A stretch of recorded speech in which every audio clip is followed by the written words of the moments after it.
Prokuroria speciale në Hag kërkoi 180 vjet burgim për Hashim Thaqin, Kadri Veselin, Jakub Krasniqin e Recep Selimin. Nga 45 vjet për secilin. The SPO has requested convictions on all 10 counts and the imposition of a single sentence of 45 years. Por ky nuk është një përfundim i nxjerrë nga procesi, vetëse konfirmim se kjo gjykatë është krejtësisht e kurdisur dhe me motive të qarta për dënim. Sepse ishte prokurori Jack Smith, projektuesi i kësaj aktakuze, i cili veç një muaj pas arrestimit të krerëve të TÇK-s me 8 dhjetor 2020 në një takim me ambasadorët e BE-s, kishte thënë se Thaqi, Veseli dhe të tjerë do të marrin dënim me burgim të përjetshëm nga gjykata për krimet që kanë kryer.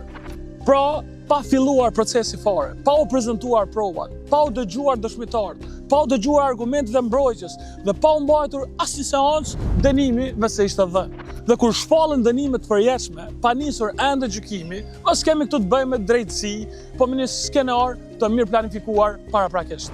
Është ky Jack Smithi që ta shpritet të futet vetë në burg për abuzim me drejtësinë dhe përndjekje politike të presidentit të SBA-ve Donald Trump. Është e qartë, gjithçka është një skenë, teatër, një skenar i kurdisur qysh moti. Kjo nuk kupton se ky proces kundër krerëve të TÇK-s është thjesht formalitet. Provat janë parëndësishme dhe vendimi është marrë që në start. Kjo pra s'është drejtësi që gjykon, por politikë që ekzekuton. S'kërkohet e vërtet apo mbështetje narrativave të financuara paraprakisht. Prandaj, kjo gjykatë s'ka besueshmëri në popull, sepse në situatën kur dënimin e kemi të shpallur qysh më herët, drejtësia është arratisur moti.